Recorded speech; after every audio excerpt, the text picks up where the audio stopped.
Bon, nous sachons, je dirais même, la chance que nous avons. Oui, la chance. Tu sais, j'avais expliqué dans une autre vidéo la différence entre la science et la science. Eh bien là, c'est un petit peu pareil, mais pour la chance et la chance. Donc, nous avons la chance de partager notre quotidien avec des personnes exquises, au comportement exemplaire et enviable qui nous rappellent chaque jour les bénéfices indispensables du vivre ensemble. Non mais je pose la question, où en serions-nous sans eux? Le témoignage que je vais te montrer nous apporte quelques éléments de réponse.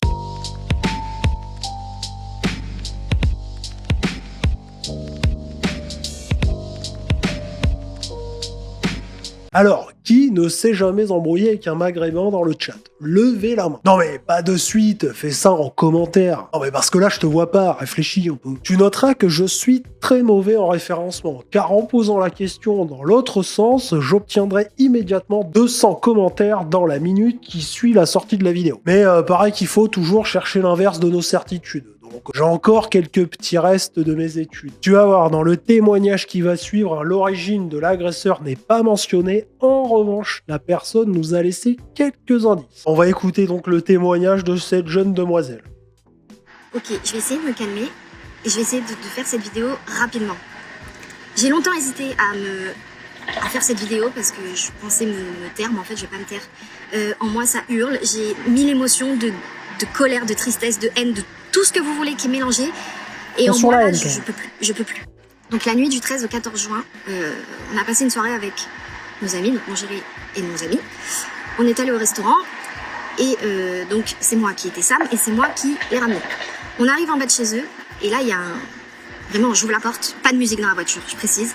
J'ouvre la porte, on descend pour leur dire au revoir. Et là, tout de suite le gars, il ouvre son store, il débarque hyper agressif. Ouais, vous foutez le bordel, moi j'essaye de dormir, machin, dégagez de chez moi. Excusez-nous monsieur, juste on dépose nos amis, dégagez de chez moi. Jusque-là, bon, une embrouille de voisinage. Mais tu vas voir. Le plus croustillant arrive. Le tasti croustillant. Je te donne un indice parce que bon, tu te doutes bien de là où ça va. Hein. Je dis, excusez-nous monsieur, juste on dépose nos amis, on s'en va. On s'en va. Toi t'es une femme, je parle pas avec les femmes. Premier indice. Et non des moindres, j'ai envie de te dire. Oh, je dis rien, je me tais, je dis rien. Je m'éloigne, les garçons lui disent « Non mais c'est bon, on s'en va et tout, oh, foutez le bordel, allez squatter ailleurs, dégagez, machin. Bon, j'arrive. » Ok, bah, viens.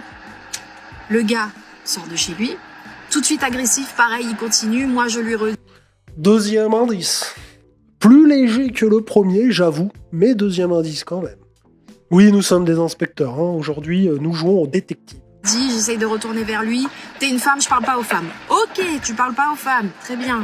On est en France ici, mais... Attention, parce que ça, c'est limite comme phrase, madame. Ça, je peux pas cautionner, ça. Je me tais, je veux pas d'histoire. Mon chéri va lui parler. Il commence à parler, etc. Il le calme un petit peu. Le gars lui dit, toi, t'es un gars bien, on peut parler avec toi. Voilà, t'as un gars bien, t'as vu? On est là, la pute, là. T'as vu, elle me cherche aussi. Avec son regard, là. Me regarde pas comme ça, là. Sale pute. Non, mais c'est du vécu, hein, quelque part. Je vois très bien de quoi elle parle. Ok. Son meilleur ami essaye d'aller le voir. Et là, il commence direct à l'insulter. Ça commence à remonter, etc. Mon chéri essaye de les calmer, de les séparer.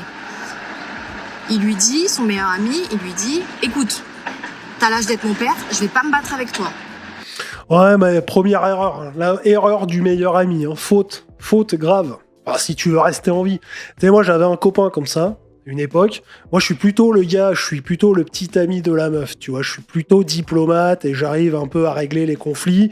Quand j'ai pas envie de rentrer dans le conflit, sans m'écraser, j'arrive à régler le truc. Mais j'avais un pote à moi, lui il rentrait dedans direct. Plus il avait un gros physique, il était pas très musclé, mais tu vois, il était quand même imposant. Il rentrait dedans direct. Tu pouvais être sûr que lui, quand il s'en mêlait, ça partait toujours en bagarre. C'était pas lui l'agresseur, hein. C'est quand il y avait quelqu'un qui te faisait chier, il détestait ça, le mec, ça partait en 2-2, quoi. C'est pas toujours la bonne méthode, et c'est de moins en moins la bonne méthode, vu l'ambiance générale et vu les gens qu'on est obligé de se coltiner. Je te le dis, tu vas comprendre par la suite pourquoi je dis ça. Le gars, il continue, il fait le malin. Ouais, ben je vais aller te chercher mes fils, etc. Il dit non, mais c'est Voilà, je vais aller chercher mes fils. Genre, tu veux faire le malin? Espèce de petit bâtard. bon, stop, on arrête.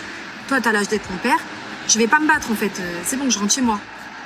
Il continue. De là, le voisin commence à pousser son meilleur ami. Son meilleur ami, il le repousse. Il l'emmène au sol. En l'emmenant au sol, on n'avait pas vu, mais il avait un couteau. 3e indice. Attention, là, ça commence à se préciser sérieusement. Et nous, on n'avait pas vu. Moi, j'étais déjà au téléphone avec les gendarmes quand j'ai vu que ça commençait à dégénérer. Et de là, quand il l'emmenait au sol, en fait, il était sur lui. Et moi, je pensais qu'il lui donnait des coups de poing comme ça. Mais en fait, c'était pas des coups de poing, c'était déjà des coups de couteau. Mais nous, on n'avait pas vu le couteau. Imagine, hein, le mec, il est chez lui. Il te dit, fermez vos gueules, vous faites trop de bruit, bougez pas, j'arrive. Il prend un couteau. La structure mentale de ces gens est terrifiante. Mon chéri, il le prend, il le tire vers l'arrière. Il essaye de le maîtriser. La chérie de son meilleur ami, elle le tire vers lui. Elle essaye de le ramener. Sauf qu'en fait, il n'arrivait pas à se relever. Et nous, on comprenait pas pourquoi. Et bref, moi j'étais au téléphone avec les gendarmes. Et au moment où mon chéri, il arrive à le maîtriser et à le reculer, là, il y a sa chérie qui dit « Il a une lame !» Et au moment où je me retourne, je le vois faire comme ça. Un 4e indice. Hein.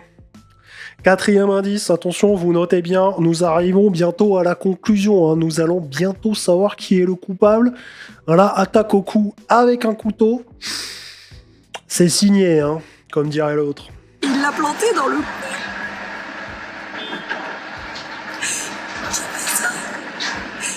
Qui fait ça? Alors, j'ai pas le droit de le dire comme ça. Je n'ai pas de mots très adaptés là immédiatement quand j'entends cette histoire, mais tout le monde sait. Il l'a planté dans le cou. Mais il est malade. En plus, il lui disait t'arrêtes et je te lâche, t'arrêtes et je te lâche.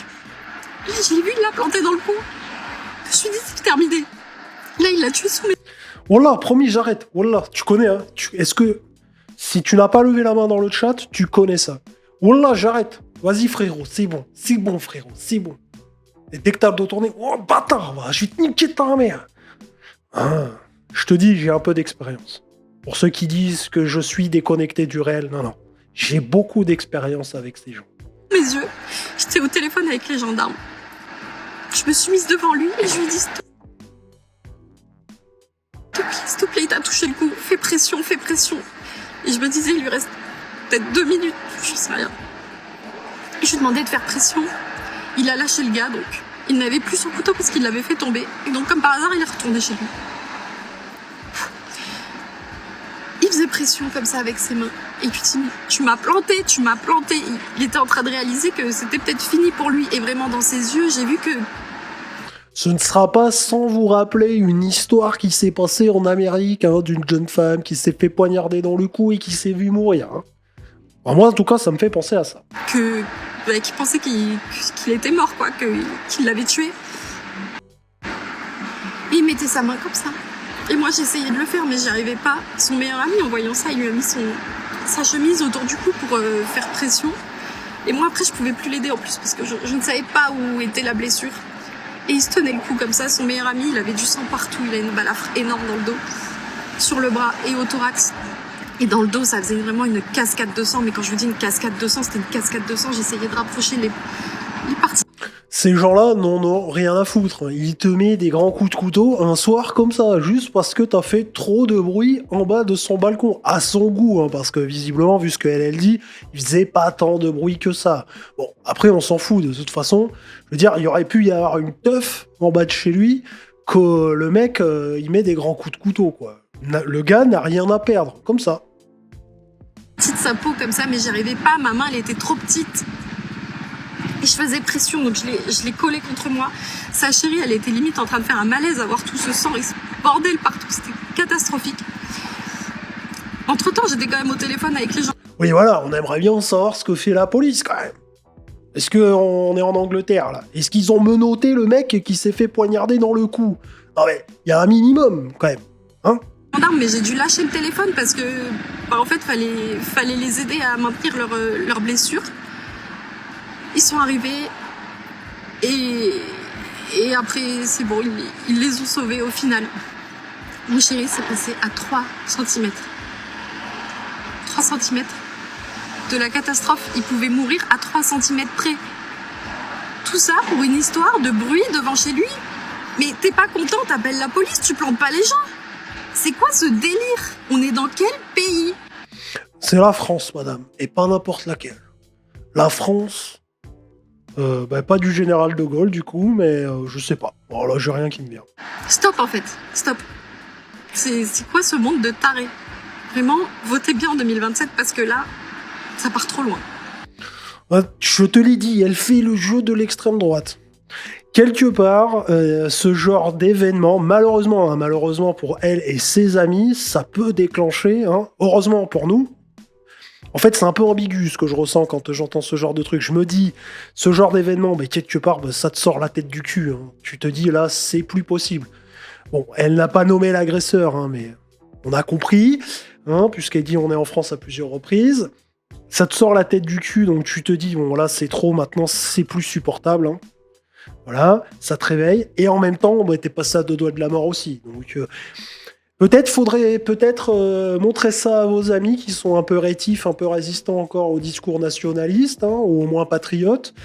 Ça pourrait en réveiller certains. C'est dommage d'en passer par là pour se dire qu'il faut voter bien en 2027. Ou au moins organiser des choses légales, se rassembler entre nous, pour se communautariser, pour se sensibiliser entre nous, pour ne pas être seul, comme ça, se retrouver en groupe. On est moins susceptible de se faire attaquer quand on est en groupe.